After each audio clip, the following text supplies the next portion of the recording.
nasci em 1983 e eu fui fruto de uma relação onde não existia amor entre meus pais.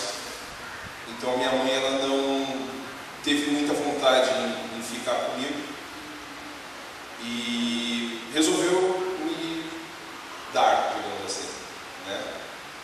E comunicou essa vontade na casa da minha avó, dizendo que se a minha família não me aceitasse, ela ia me dar para a primeira pessoa que eu visse na rua. E minha avó relutou, não queria também, e acabou ficando comigo.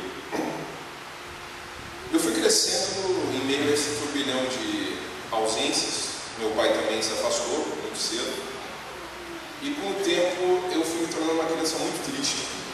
Um dos pedidos que eu fazia ainda criança era que Deus me levasse. E Deus não me levava. E cada dia eu continuava mais triste. E isso foi passando e a minha vida foi tomando outros contornos. Eu me tornei um adolescente muito agressivo, um jovem muito violento. Eu atentei, mesmo sem saber, contra a minha vida várias vezes e acabei não morrendo.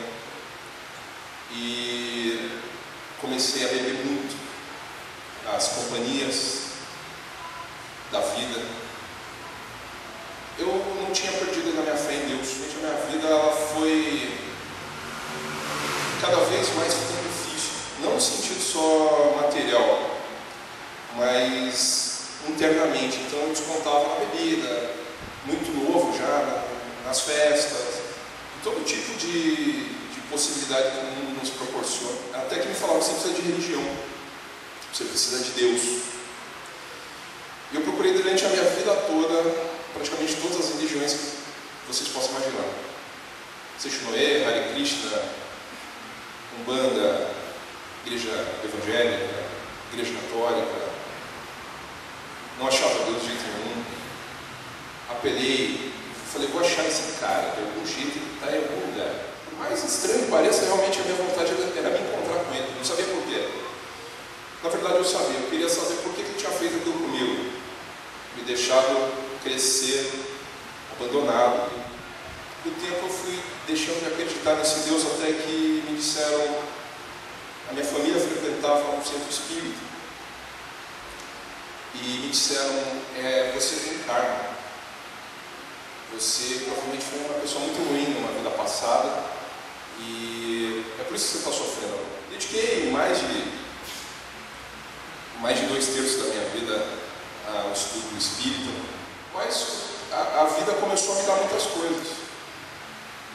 Eu ganhei muito dinheiro, eu fiquei com notoriedade no que eu fazia, conheci muita gente, muitas festas, muita gente rica, muitas alegrias. Eu lembro que eu olhava meu saldo no banco e falava, está adiantando isso? Você não tem alegria de viver. Não consigo estancar essa angústia que eu tenho da minha mãe, essa angústia do meu pai. Eu não consigo, não adianta. Por mais que eu estou alcançando tudo que eu quero, estou conquistando coisas que eu até então sonhava, mas nada mudou. Então, irmãos, eu comecei a me questionar dentro da minha própria religião, que era o Espiritismo. Eu comecei a ter muitos sonhos sobre aquele lugar que eu frequentava, sonhos me dizendo que aquele lugar era um lugar de promiscuidade e de mal. E eu comecei a achar que aquilo era coisa na minha cabeça, que eu estava viajando, como a gente costuma dizer. E chegou um ponto da minha vida que Deus começou a se mostrar em outros lados. E algumas pessoas começaram a aparecer para mim e falar assim, Jesus tem um plano na sua vida, tem um propósito. Insistiam, Jesus tem um plano na sua vida. Ele quer que você fale com as pessoas sobre ele. Ele quer que você atinja corações. Eu dava risada. Eu descobri que o centro espírita que eu frequentava era um lugar muito pior do que eu podia imaginar. Mas digamos que eu descobri que eu estava sendo enganado pelo próprio homem. E depois, hoje, eu já vejo de uma outra forma. Também existia um engano espiritual Mas eu não entrava nesses detalhes porque eu deixei de acreditar em Deus. Porque eu falei, se Deus existe, Ele me deixou ser abandonado pela minha família, pela minha mãe, pelo meu pai.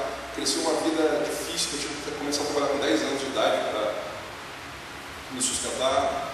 Me deixou sofrer tudo isso. Nas minhas conquistas não foi eu sofri bastante para conseguir algumas coisas. E agora me deixou ser enganado quase boa parte da minha vida por uma mentira dessa. Que Deus é isso? E eu comecei a me declarar contra a religião, contra Deus e contra qualquer coisa que pudesse ser ligado a isso. Eu acreditava que existia alguma força criadora, mas eu já não sabia mais nomear ela. Mas mesmo assim Deus ele vinha assim, e tentava falar comigo, né, algumas vezes. Estou aqui, meu filho. Eu não queria papo com ele, não. E mais um dia de infelicidade, uma pessoa me procura e fala também assim: Jesus tem um plano na sua vida. Esse coitado ouviu, né? Ouviu que não queria, que não devia ouvir. Eu falei assim, cara, não existe, não fui assim tão tranquilo, mas eu acabei sendo bem ofensivo. Eu falei, não, esse tal de Jesus não existe, eu não quero ouvir sobre ele. Não, mas ele tem um plano na sua vida, ele quer que você atinja corações. É o meu papo. Eu falei, essa conversa furada de crente, mas isso aí não me pega, desculpa, não acredito nisso. Eu estar aqui hoje é um milagre de Deus, porque o que eu combati em vocês, o que eu combati o protestantismo e toda religião ligada a Cristo, e tudo foi passando e minha crença em Deus se estabilizou e minha vida, eu continuei na vida mundana, de festas, de alegrias, e começaram a vir ideias a tentar contra a minha vida. Era uma ideia aqui, uma ali, se comprar um revólver, se deitar e não acordar mais. Aquela angústia me dominava, todo dia eu acordava com aquele pensamento: por que foi assim? Por que tudo isso aconteceu? E por que a minha vida está assim? Até que um dia eu não aguentei e falei: Deus, se você existe mesmo, cara, eu vou te dar uma chance. Olha que arrogante. Vou te dar uma chance, a última chance de você se manifestar na minha vida. Não aguento mais isso. Essa brincadeira, essa palhaçada que você está fazendo comigo. Se você existe, né? A ideia está lá, porque talvez você não exista. Tem muito certo a chance, a probabilidade de você não existir é gigantesca. Eu vou hoje sair pela rua e se você não me der uma resposta, eu não vou parar de andar. Era uma chance. Joguei, apostei. Eu fechei a casa, levei meu celular e fui. Todo gordinho sofre porque na hora que está andando dá fome, sede, e aí a gente é obrigado a parar, né? Gordinho, tomar uma Coca-Cola, né? Aí o gordinho tem que parar na padaria. Eu parei na padaria e sentou um rapaz do meu lado e falou assim: o que você faz da vida? Eu falei: eu trabalho com internet. Ele: você já pensou? Eu trabalho também com internet, eu vendo roupa pela internet. Cara, é um negócio muito bom.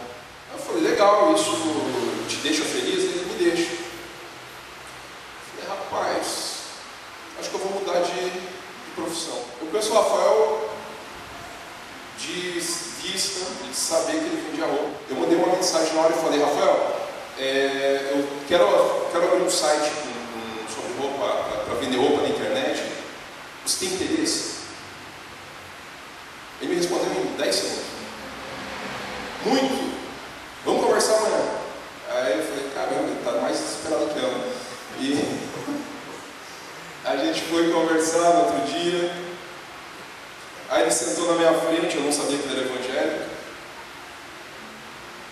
Eu não sei porque naquele momento eu fiquei novamente rendido.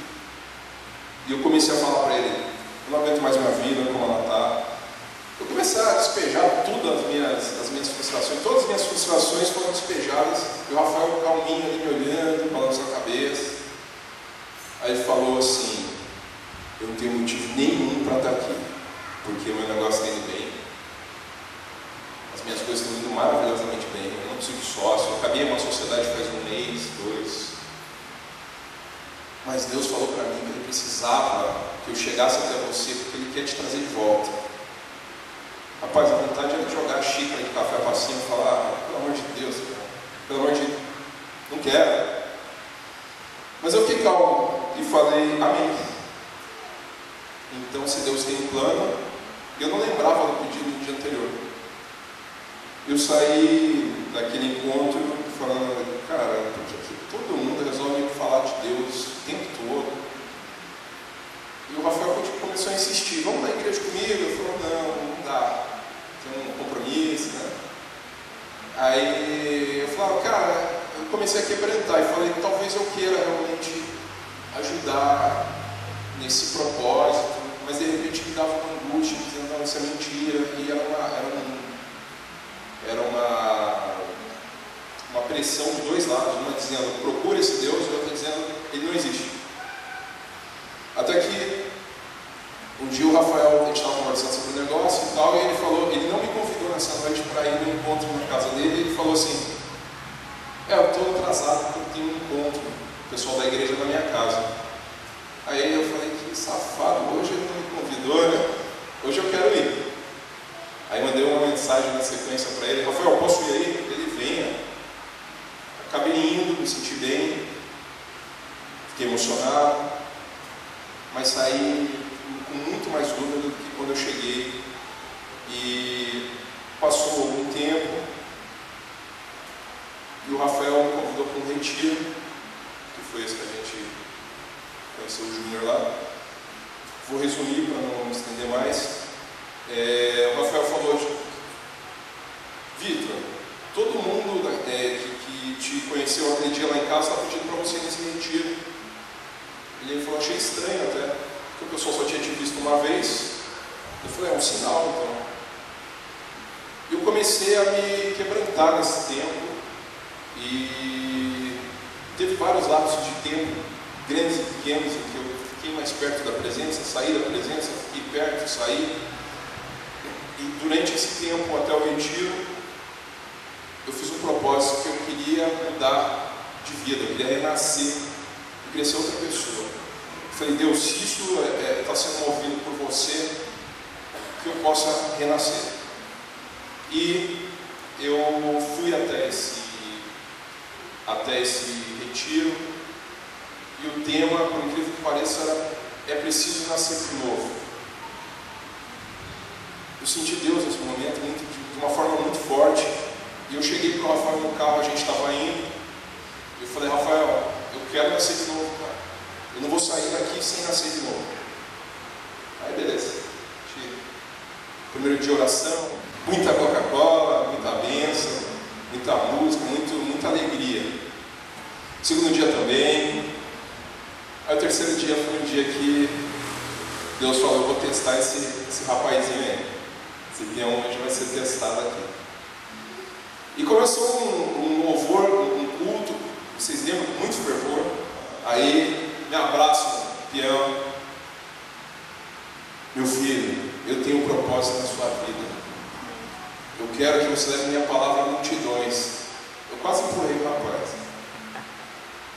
Eu falei, não dá. De novo esse papo, gente. Para com isso, não tem condição. Realmente, eu lembro que eu saí de lá e queria ir embora. Queria ir embora. Até arrepiei de lembrar. E acho que no outro dia, acho que esse foi o segundo dia, se não me engano. Aí no terceiro dia eu não entrei no culto à noite. E eu não tinha cabo naquele momento. Porque se eu tivesse com cabo, eu perdi a carteira da DC.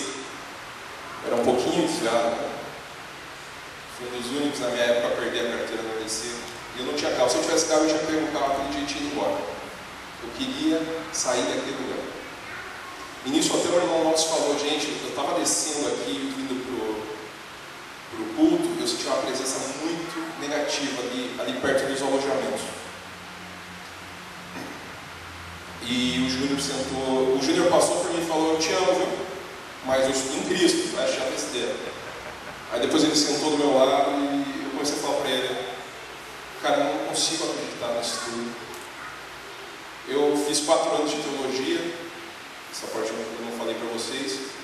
Estudar a teologia foi um dos motivos que me fizeram deixar de acreditar em Deus.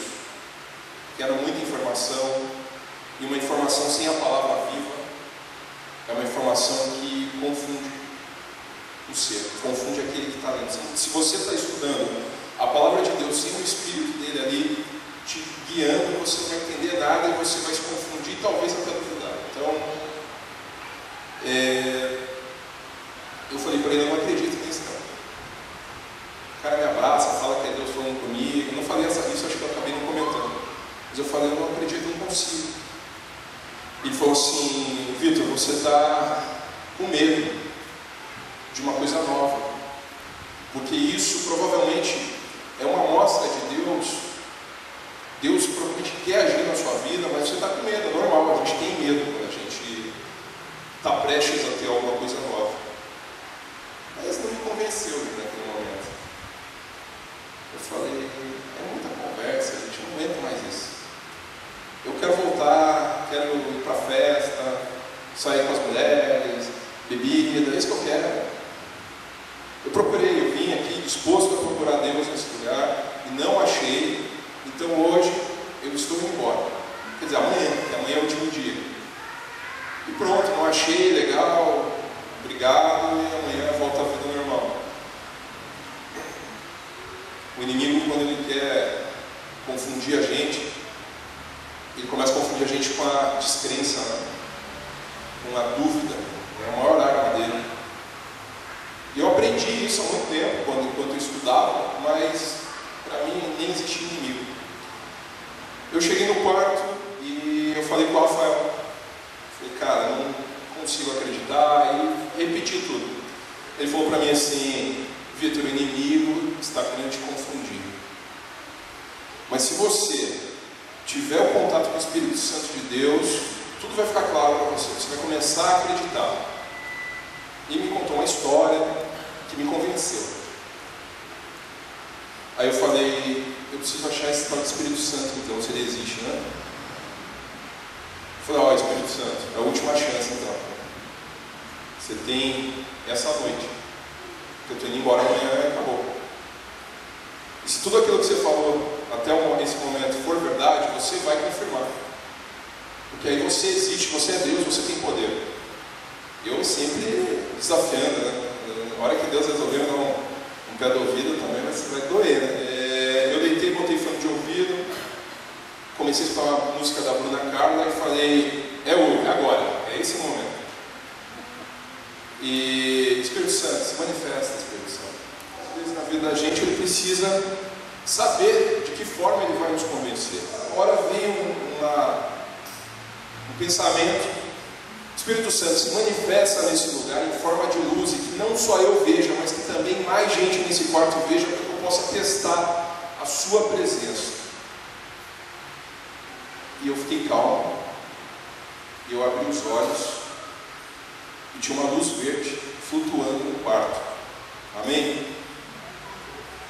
E eu comecei a achar aquela luz estranha, que parecia um vagalume. Gabriel: pô, apaga esse celular aí, quem está com o celular ligado. E aquela luz começou a percorrer o alojamento. Aí eu dizia: rapaz, que vagalume é esse? Outro: não, é um besouro, cara. Mas besouro com luz assim, rapaz, verde, mas não tem asa. Não, mas é um besouro, olha o tamanho, não pode ser um vagalume. O vagalume pisca. Não, gente, é um besouro que está voando. E ele fazia assim, imagine, ele fazia um quadrado. Quando chegava perto de mim, ele parava. Aí eu falei: será? Não, uma dúvida, né? Uma luz verde, muito forte, iluminava por onde passava. Aí eu falei: gente, eu pedi para o Espírito Santo se manifestar em forma de luz, que não só eu fiz. Aleluia, aleluia, é o Espírito Santo. E aquela luz continuava. Aí sempre tem um descrente, né? No meio, além de mim, mais um, que pensou: Espírito Santo, se for você mesmo, não fica só aqui, vai no outro quarto também, que estava o Júnior, inclusive. E ela entrou no outro quarto e fez também Disse, gente, eu estou vendo um besouro voador aqui, brilhante. Aleluia, é o Espírito Santo. E eu falei, não, eu vou pegar esse bicho. Ele não tinha asa, não fazia barulho, ele flutuava, ele não voava, ele flutuava por entre as cabeças das pessoas que estavam dormindo. O Rafael foi um dos que ouviu toda a algazarra e não quis abrir os olhos para ver. Eu me arrependo, né, de não ter aberto os olhos, porque eu achei que vocês estavam fazendo uma pegadinha. Na hora que eu levanto para ver o tal negócio luminoso, ele vem na nossa direção e vai em direção à porta, bem suavemente, até que ele apaga completamente. Nesse momento, eu não consegui ficar de joelhos ali, mas por dentro eu caí. E falei, Deus, a partir desse momento, eu não duvido mais da tua palavra, nem do teu direcionamento, nem da tua vontade. A gente foi embora, eu cheguei em casa, eu liguei para minha família inteira, dizendo que eu amava todo mundo, uma coisa louca. Eu comecei a ligar para todo mundo que eu conhecia, a agenda. O Espírito Santo já estava ali pulsando dentro de mim, agindo mesmo, me fazendo ligar para todo mundo, eu te amo, eu queria sair na rua, abraçar as pessoas, abraçar o pessoal da padaria. E eu falei, que coisa boa que eu estou sentindo. Mas faltava alguma coisa dentro de mim. Faltava alguma coisa, eu não sabia o que era. Mas não fazia a mínima diferença. E passou 1, 2, 3, 4, 5 dias. Os meus amigos do Facebook virou crente, né? Eu falei, aleluia. Falava aleluia. E nesses 5 dias fui na casa da minha avó. E lá com a minha avó, ela falou assim para mim, você tem falado com a sua mãe? E naquele momento eu lembrei que eu não tinha pensado na minha mãe por mais de uma semana, e eu não tinha me angustiado por mais de uma semana, e faziam quase 29 anos que eu pensava todos os dias sobre aquilo, que eu pensava todos os dias sobre a dor que eu sentia, sobre a angústia, e Deus tirou completamente do meu coração. Eu não carrego mais a angústia, eu não carrego mais a dor, eu não carrego mais o sofrimento, eu não carrego mais nada além hoje da vontade genuína de seguir a Deus, de abençoar o nome dEle e dizer para vocês que às vezes a gente precisa de muitas provas e que Deus não está só interessado naqueles que estão aqui dentro, mas que Ele também está interessado em cada um que está lá fora, em cada um que está angustiado, em cada um que está triste, em cada um que sofre. Que a gente não pode limitar a nossa ação dentro da igreja apenas. Nossa ação tem que ser de levar o Evangelho a todos aqueles que precisam do Evangelho, porque quem precisa da cura é quem está doente. Então, o Evangelho tem que ser vivo, ele tem que ser recriado em nós. Em cada dia, muitas pessoas começaram a me procurar e coisas malucas aconteceram. E hoje eu estou aqui, não sei porquê, mas eu sei porquê. Porque Deus quer dizer a cada um de vocês aqui hoje que Ele sabe aquilo que vocês carregam dentro do coração de vocês, que às vezes vocês escondem para vocês mesmos, que às vezes traz dúvida, que às vezes traz uma falta de ânimo, que às vezes traz uma falta de vontade, traz sono quando está na presença dEle, e às vezes eu já não sinto mais a presença dEle, eu já não estou mais com Ele, mas Ele está com cada um de vocês, esperando o momento em que vocês entreguem o coração realmente. E a entrega tem que ser diária, porque tem dias que a gente acorda nesse tempo de novo convertido, que é muito curto. Tem dias que eu falo, é uma besteira, não quero mais. De repente Deus vem, como assim? Olha tudo que eu fiz para você, olha tudo que eu estou fazendo na sua vida. E a gente tem que de novo se ajoelhar e se converter de novo, e pedir perdão de novo, e aceitar Jesus todo dia. Eu acho que essa é a mensagem que eu queria passar para vocês. Muito obrigado, gente.